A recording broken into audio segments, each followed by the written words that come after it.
¿Cómo están? Buen día. Hay algunos que no saludé todavía, ¿sí? Por acá.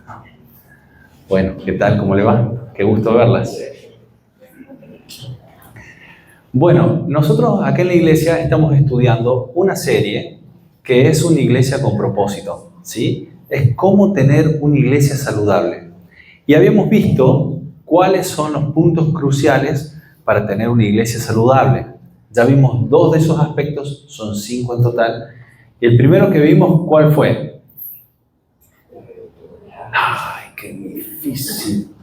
Vamos, que no sea Manuel que lo predicó. Adoración, sí señor, grande Seba, perfecto. La adoración, recién tuvimos un momento hermoso. Creo que lo que más me gusta de este salón es que uno se siente cerquita y puede escuchar bien al hermano que está al lado cantar con el corazón y alabar al Señor, ¿no? El segundo tema que vimos, comunión, la comunidad. ¿Quién lo dijo? Por acá. Bien, está bien, vienen afilados los Sebas hoy. Genial. La comunión. ¿Y qué es la comunión? Es el estar juntos. Es parte de lo que estamos haciendo hoy. Es parte de lo que se hace en las casas cuando aprendemos la palabra del Señor, en los hogares, en los grupos, en las casas. Hoy vamos a ver un tema que es importantísimo, ¿sí? Y es el discipulado, el ser y hacer discípulos. Otro de los puntos es el servicio, es cómo nosotros nos ponemos en acción. Y el último punto es el evangelismo, ¿sí? Esos son los 5 puntos de los que vamos a hablar. Y hoy, para hacerlo sencillo y práctico, dividí este sermón en 3 puntos principales: en cómo ser discípulos, en cómo actuar como discípulos, o qué es ser un discípulo, cómo actuar como un discípulo y cómo formar a discípulos, ¿sí? Así que yo les voy a pedir que se imaginen, cuando uno escucha la palabra discípulos, ¿en qué piensa? ¿En qué? ¿Cómo serían esos discípulos? Alumnos, sí. ¿Otro ejemplo? Un seguidor, sí. Un aprendiz. ¿Qué más? ¿Qué dibujo se le hace en la cabeza? ¿Cómo? Una persona, a Jesús. Bien, yo creo que lo primero que a uno se le viene a la cabeza es quizá, se ve muy poquito ahí, pero está Jesús con un grupo grande de discípulos. ¿Se acuerdan que el domingo pasado tuvimos un invitado especial que nos habló sobre el Sermón del Monte? Y yo me imagino el Sermón del Monte algo así. Es decir, Jesús hablando, predicando, y un grupo grande de gente escuchando su mensaje. Y eso es parte del discipulado. Pero también me lo imagino ese Jesús hablando con sus íntimos, con sus más cercanos, como con sus apóstoles, bien cerquita. Yo creo que más de uno sigue esta serie y ya los tiene como asimilados, ¿no es cierto? ¿Quién sigue la serie? Acá hay gente fiel que sigue la serie de Chosen. ¿Ah? ¿No se veía? ¿No se ve nada? Oh, ¡qué moscas! Es por la luz. ¿Hay posibilidad de prender las 2 laterales y apagar esta, la central? Ah, es por la grabación. Probemos, no hay problema. Claro, pero si no se ve, pierde la gracia. Ahí están los hermanos de Chosen, claro, mirá. ¿Viste? A ver si... Ahí están los de Chosen. Pero yo creo que esta imagen es la que ilustra principalmente al discipulado, que es el seguir a Jesús, ¿sí? Ahí están los discípulos siguiéndolo al Señor. Y hay un mensaje que es claro, es clave y es el punto central de lo que vamos a hablar hoy, que es Mateo 28, versículos 19 y 20, que dice: id por todo el mundo, predicar el Evangelio a toda criatura, bautizándolos en el nombre del Padre, del Hijo y del Espíritu Santo, enseñándoles a guardar todo lo que les he mandado. Y aquí yo estaré con vosotros todos los días hasta el fin del mundo. ¿Sí? Ese es el mensaje del Señor, animándonos a ser sus discípulos. Entonces, ¿cómo ser un discípulo del Señor? Hay 3 puntos acá que son cruciales para ser un discípulo del Señor. Es tener un compromiso personal con Él, llevar una vida de oración y estudiar la palabra de Dios. Entonces, uno no puede ser un discípulo de Jesús sin estos puntos. Fíjense el primero. Lo primero es, ¿crees en Jesús como tu Señor y Salvador?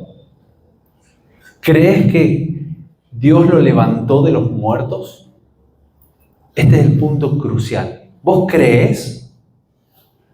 Nosotros los otros días fuimos con Eduardo a visitar a la mamá de Laura. Y lo primero que yo le pregunté a ella es, ¿crees en el Señor Jesús?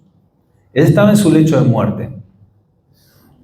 Ya le faltaba muy poco tiempo acá. Y mi pregunta fue bien directa. ¿Crees en el Señor Jesús? Ella dijo, sí, yo creo. Y ese es el punto donde empezamos y entramos a ser un discípulo, un seguidor de Él. Si nunca te preguntaste esto, si realmente nunca frenaste en el punto de decir, realmente creo que ese hombre es el Hijo de Dios, es el punto principal para entrar al Evangelio. Y fíjense cómo lo dice acá. En Hechos 16, del 30 y 31, los pongo en contexto, estaba Pablo en la cárcel, en un momento hay un fuerte temblor, se abren las puertas, salen los presos, el carcelero sabía que si se le escapaba a uno, él iba a morir. Entonces él dice, señores, ¿qué debo hacer para ser salvo? ¿Está? Estoy en el horno. ¿Qué tengo que hacer para ser salvo? Y Pablo le responde, cree en el Señor Jesús y serás salvo tú y toda tu casa. Y no era solo de la salvación del momento de que por no cumplir lo maten o porque se iba a escapar un preso. Era para su salvación eterna. Este es el punto, es creer en Jesús y serás salvo. Fíjense en Romanos, capítulo 10, versículo 9, dice, si confesás con tu boca a Jesús por Señor y crees en tu corazón que Dios lo resucitó entre los muertos, serás salvo. Porque con el corazón se cree para justicia, pero con la boca se confiesa para salvación. En Roma, en esa época, la confesión con la boca era muy importante. Porque ¿qué pasaba?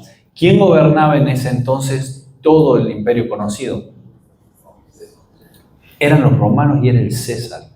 Y todos le debían al César respeto y él era un poco la deidad en ese momento. Entonces le decían, César es el Señor. Cuando encontraban un cristiano y le decían, ¿quién es tu Señor? Y decían, Jesús es mi Señor. Ah, ¿no es el César tu Señor? No. Jesús es mi Señor. Entonces ellos tenían riesgo de vida.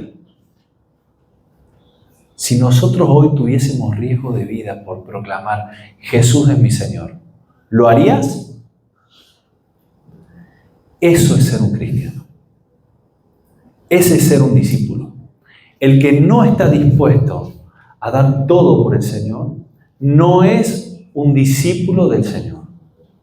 La entrega tiene que ser total y absoluta. Por eso es el compromiso personal de recibir al Señor como tu Señor y tu Salvador. Una vez que ya soy de Cristo, que acepté a Jesús, me empiezo a comunicar con Él. ¿Y cómo nos comunicamos con Dios? A través de la oración. Es nuestra forma en que nosotros nos expresamos y nos comunicamos con Dios. En 1 Tesalonicenses 5 dice, oren sin cesar. Den gracias por todo, porque esta es la voluntad de Dios para ustedes en Cristo Jesús. En Filipenses dice algo que es, cuando uno lo aprende a internalizar, yo creo que los psicólogos se quedarían sin trabajo. Miren lo que dice acá. Filipenses 4, capítulo 4, versículos 6 y 7. Por nada estén afanosos. Es decir, por nada estés ansioso. ¿Quién sufre de ansiedad acá? Bien, bien, sería más fácil, ¿no? ¿Quién no sufre de ansiedad acá? Pero miren lo que dice Pablo, por nada estés afanoso, por nada estés ansioso, antes bien, en todo, mediante oración y súplica con acción de gracias, sean dadas a conocer sus peticiones delante de Dios. Y la paz de Dios, que sobrepasa todo entendimiento, guardará sus corazones y sus mentes en Cristo Jesús. Esto da paz, pero tenemos que aprender a confiar en el Señor. Y uno puede decir, bueno, pero Pablo lo dijo porque estaba en su mansión, tranquilo, o estaba holgado. ¿Qué se iba a estresar Pablo? ¿Se acuerdan dónde estaba Pablo cuando escribe esta carta? Estaba en la cárcel, estaba preso. ¿Sí? Y él estaba escribiendo esta carta de agradecimiento porque estos hermanos se habían acordado de él para enviarle cosas para su subsistencia dentro de la cárcel. Por nada estén afanosos, volcar nuestra oración al Señor. Miren lo que dice en Santiago 5:16. Por tanto, confiésense sus pecados unos a otros y oren unos por otros para que sean sanados. La oración eficaz del justo puede lograr mucho. Siempre me llamó la atención esto. La oración eficaz del justo puede lograr mucho. Y el versículo que le sigue, el versículo 17, habla de un ejemplo, que a mí es un ejemplo que me alienta muchísimo. Dice, porque Elías era un hombre sujeto a sus pasiones, pero oró y no llovió en el pueblo de Israel por 3 años. Y después volvió a orar y llovió. Y él era un hombre sujeto a sus pasiones, igual que cada uno de nosotros. Cada uno de nosotros somos hombres y mujeres sujetos a nuestras pasiones. Pero asimismo, cuando uno ora en fe, dice, la oración eficaz del justo puede mucho. Nuestra comunicación con Dios tiene que ser fluida y cercana, sabiendo que Él está y sabiendo que Él nos escucha. Y por último, si nosotros hablamos con Dios, ¿cómo habla Dios con nosotros? A través de su palabra, por la Biblia. Yo de chico siempre quería escuchar la voz audible de Dios. Quería escucharla, quería sentirla. Hasta que me di cuenta que si simplemente leía la Biblia en voz alta, estaba escuchando las palabras de mi Creador. Es la Biblia. Y hay un punto que es crucial, porque uno puede estar mucho tiempo en la iglesia y no saber encarar ni leer la Biblia. ¿Sí? Miren este punto. ¿Sabes cómo estudiar la Biblia? ¿La entendés cuando la lees? ¿Se acuerdan de esta frase? Esta frase está en el Evangelio, en realidad en Hechos. ¿Entendés cuando lees? ¿Se acuerdan la historia del eunuco? ¿Que quién se le apareció? Felipe se le aparece, le dice, ¿qué estás leyendo? Le dice, ¿entendés lo que lees? ¿Estás entendiendo lo que está diciendo esto acá? Dice, no, la verdad que no lo entiendo. Entonces hay formas para que nosotros podamos entender la Biblia, porque tiene un eje. Yo les voy a explicar ahora brevemente cómo entender el corazón y la estructura de la Biblia. Y esto es lo que empezamos a hacer cada vez que alguien llega a casa para estudiar la Biblia. Le hacemos una pequeña recta histórica y le contamos de qué se trata la Biblia. Y es muy simple cuando uno lo entiende así. Y puede seguir todo el hilo después, a posterior. La Biblia tiene un solo eje principal. ¿Quién es ese eje principal? Jesús. Y nos cuenta toda la historia, desde la eternidad pasada hasta la eternidad futura. Y vieron que en las películas, uno está viendo, por ejemplo, nosotros ayer vimos una película de Narnia, la 2, que era El Príncipe Caspian. Y todo empieza ahí, apenas arranca la película, en que nace un niño en un reino, y había un príncipe que era el príncipe heredero, y cuando nace el hijo de su tío, lo van y lo quieren matar. Alguien le avisa, este príncipe huye. Se va y todo el resto de la película habla de cómo él busca ayuda para volver y ser realmente el rey que tenía que ser. En la Biblia pasa algo muy parecido. En Génesis 1 y Génesis 2 nos da el contexto de cómo Dios crea el mundo, cómo arma algo perfecto y nos pone ahí.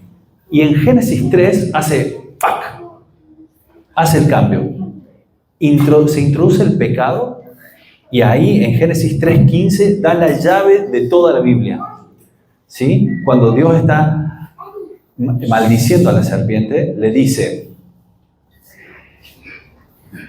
que le iban a pisar la cabeza y que ella iba a morder el calcañar y que la descendencia de la serpiente iba a estar en contra de la descendencia de la mujer. Y todo el resto de la Biblia vamos siguiendo la descendencia, los hijos de la mujer hasta el nacimiento de Jesús. Nos van mostrando las leyes que ese personaje tenía que cumplir para hacer perfecto el sacrificio.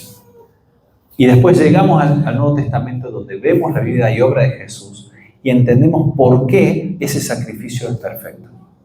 Cuando uno tiene esta estructura en la cabeza, puede tener un entendimiento mucho más claro de cómo encarar la lectura de la Biblia.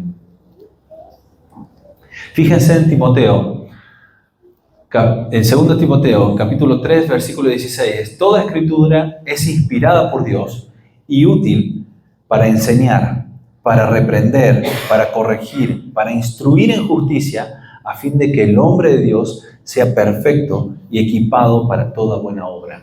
Tenemos que conocer la Biblia muy cercanamente. Ya vimos qué es ser un discípulo. Ahora quiero ver algunos puntos de cómo tiene que actuar, cómo tiene que vivir un discípulo. Y puse estos 3 puntos, quizás hay muchos más, pero es una vida de piedad, una vida de servicio y una vida de santidad. ¿Qué es la piedad? ¿Alguien podría definir piedad? Devoción. ¿Cómo más? Misericordia. ¿Otra palabra? Integridad. ¿Cómo? Integridad. Bien. Yo en algún punto quería aprender a definir lo que es piedad, y para mí es el cómo una persona puede vivir lo que entiende de la Biblia. Uno puede tener muchísimo conocimiento de la Biblia, si no lo practica y no lo vive, no le sirve, no es piadoso. Pero si uno lo que entiende de la Biblia lo puede bajar a la práctica, lo puede hacer cotidiano, eso implica llevar una vida piadosa. Y es una relación personal con Dios, profunda, cercana. Miren, ahí en Santiago capítulo 4, versículo 8 dice, acérquense a Dios y Él se acercará a ustedes. Pero es esto de estar cerquita de Él. Es obedecer la palabra de Dios. En Juan 14:15 dice, si ustedes me aman, guardarán mis mandamientos. Un corazón piadoso también se preocupa por el bienestar de los demás. En 1 Juan 3:17 dice, en estos conocemos el amor, en que Él puso su vida por nosotros. También nosotros debemos poner nuestras vidas por nuestros hermanos. Pero el que tiene bienes de este mundo y ve a su hermano en necesidad y cierra su corazón contra él, ¿cómo puede morar el amor de Dios en él? Es decir, si nosotros lo pasamos bien y otro tiene necesidad y uno no es capaz de abrir la mano, no está actuando como un discípulo. En cuanto al servicio, ¿con qué corazón tengo que servir? ¿Qué características debe tener el discípulo a la hora de servir? El discípulo debe ser humilde, amoroso y compasivo. ¿Sí? Me olvidé de poner la cita. Dice así, pero entre ustedes no será así, sino que cualquiera de ustedes que desee llegar a ser grande será su servidor, y cualquiera de ustedes que desee ser el primero será el siervo de todos, porque ni aun el Hijo del Hombre vino para ser servido, sino para servir y dar su vida en rescate por muchos. Si alguien me puede buscar la cita, me acuerdo si era sí, Marcos 10:10. Perdón, ahí me olvidé de ponerla. Humildad. El cómo el Señor mostró en él un ejemplo de humildad y de servicio.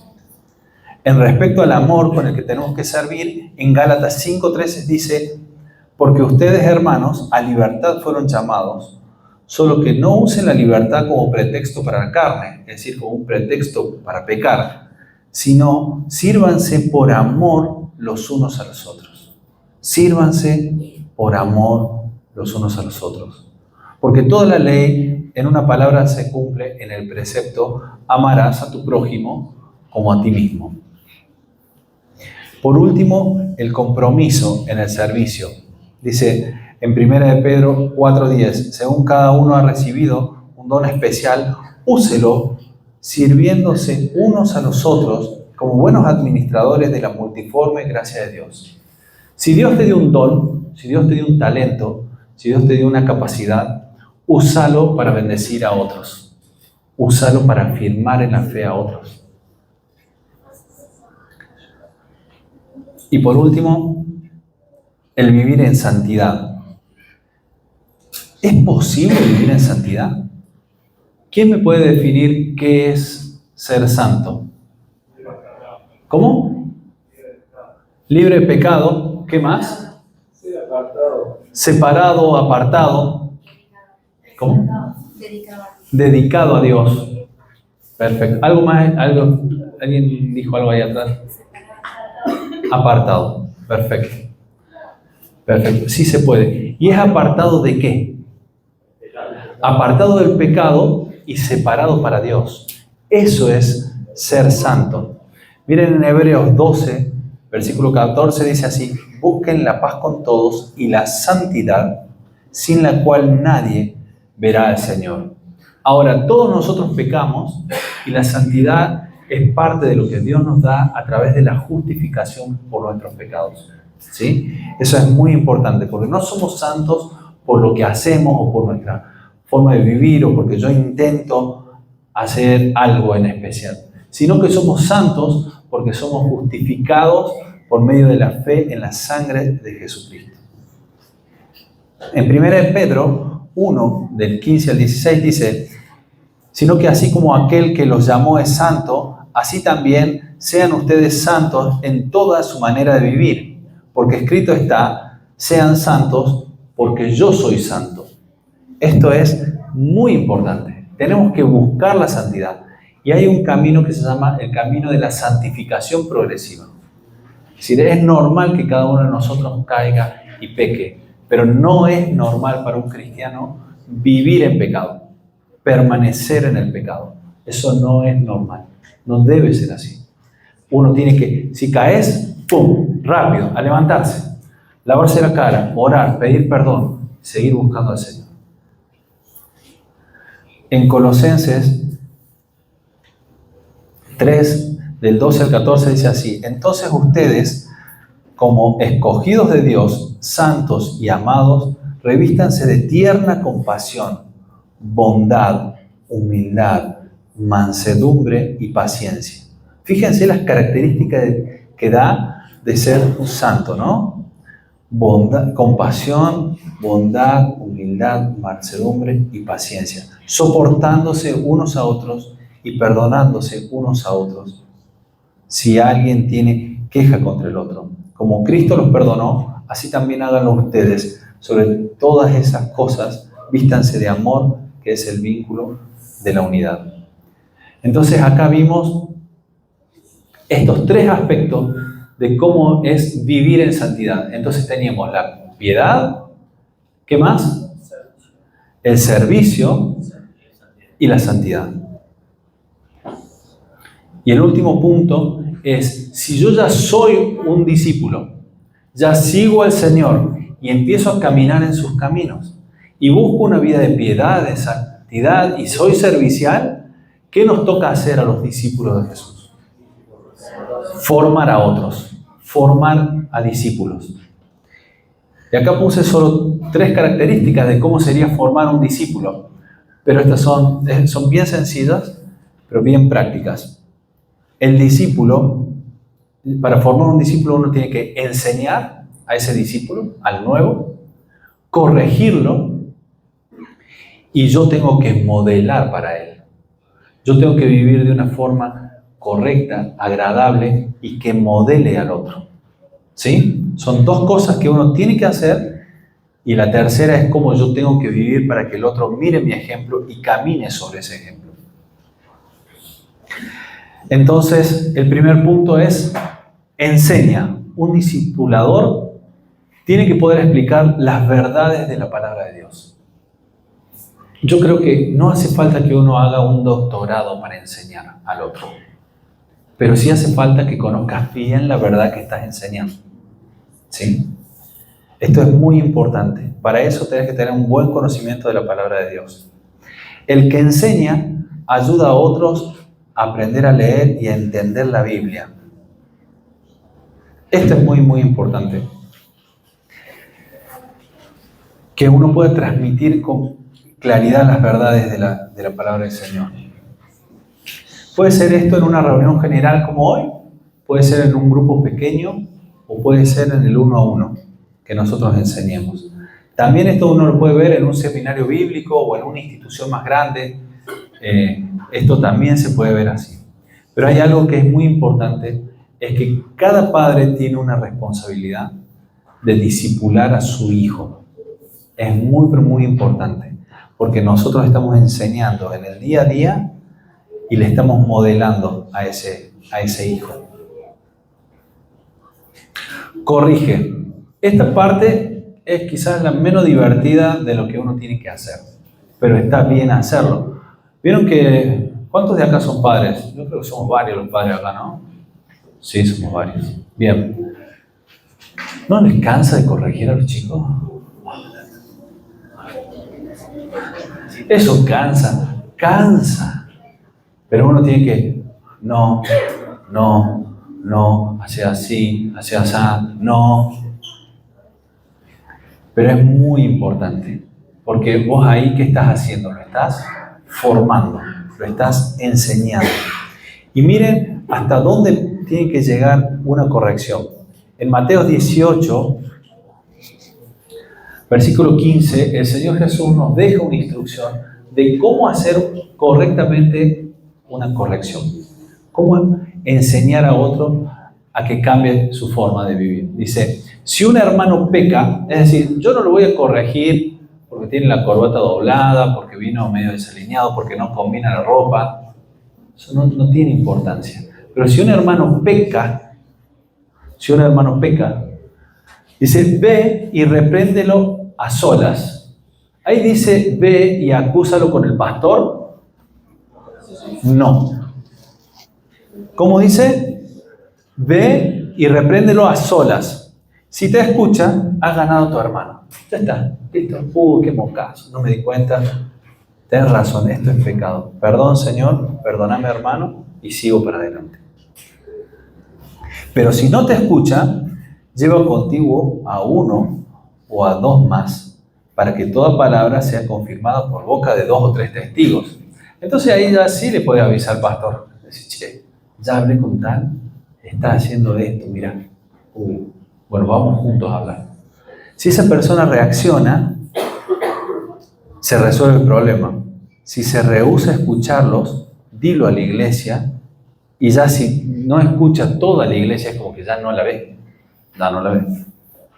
Ahí recién uno lo puede tener como un gentil o como un recaudador de impuestos, que era una persona como ajena al cuerpo de Cristo. Fíjense lo que dice acá en Santiago 5, 19 y 20. Dice, hermanos míos, si alguien de entre ustedes se extravía de la verdad y alguien lo hace volver, sepa que el que hace volver a un pecador del error de su camino salvará su alma de muerte y cubrirá multitud de pecados. ¿Algunos de ustedes tienen algún amigo que en algún momento se acercó a la iglesia y después se apartó? Somos varios. Bueno, la palabra del Señor dice que hay que ir ahí. Hay que volver. Y hay que insistirle y decir, che, mira hermano, esto que estás haciendo está mal. Esto es un pecado. volvé al Señor, reacciona, corrige. Y eso es ser un discipulador. Estamos discipulando, corrigiendo al otro para que se acerque al Señor y sea firme con Él. El discipulador debe modelar a Cristo, tiene que ser ejemplo.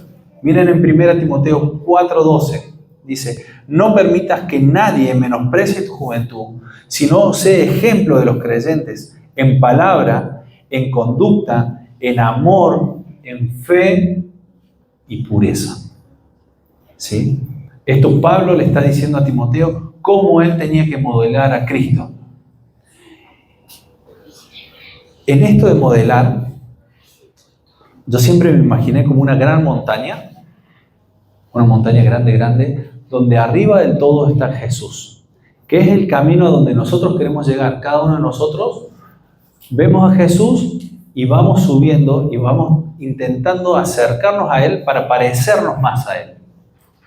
En ese camino hay otros que también están yendo por ese mismo camino porque quieren ser iguales a Jesús.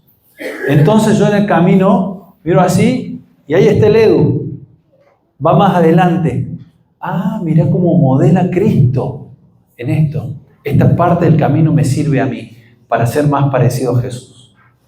Ah, mira José, míralo José ahí. Ah, qué bien cómo se maneja con esto. Él me modela a Jesús para que yo sea así. Entonces el hecho de que cada uno de nosotros modele a Cristo es ser una carta viviente, un representante de Cristo en la tierra.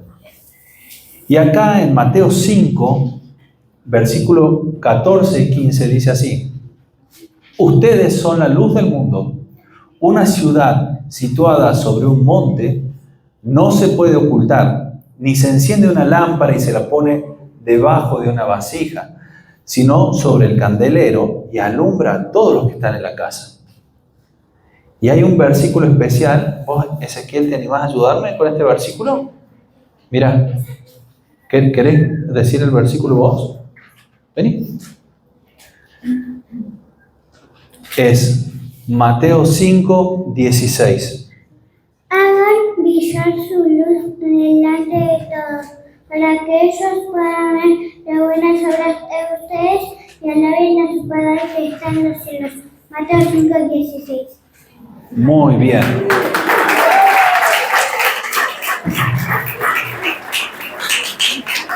Él se lo sabe de memoria, pero él también sabe lo que significa. Es que nosotros tenemos que brillar de tal manera que representemos a Cristo. Que el que nos ve dice: este hombre es distinto, esta mujer es distinta. ¿Por qué? Porque modela a Cristo, me lleva al Evangelio. Como conclusión, tenemos que ser discípulos. ¿Se acuerdan cómo ser un discípulo? Compromiso personal, oración y la lectura de la palabra de Dios. Tenemos que actuar como un discípulo. La santidad, ¿qué más era? La piedad y el servicio. Y tenemos que formar a otros, ¿sí? Corrigiéndolo, modelando y enseñándole. Y por último, tenemos nuestro versículo, el punto, el núcleo de este mensaje, que es: vayan pues y hagan discípulos de todas las naciones, bautizándolos en el nombre del Padre, del Hijo y del Espíritu Santo, enseñándoles a guardar todo lo que les he mandado. Y recuerden, yo estoy con vosotros hasta el fin del mundo. Amén. Señor, te damos gracias por tu palabra. Te damos gracias, Señor, por haberte acercado a nosotros, por llamarnos.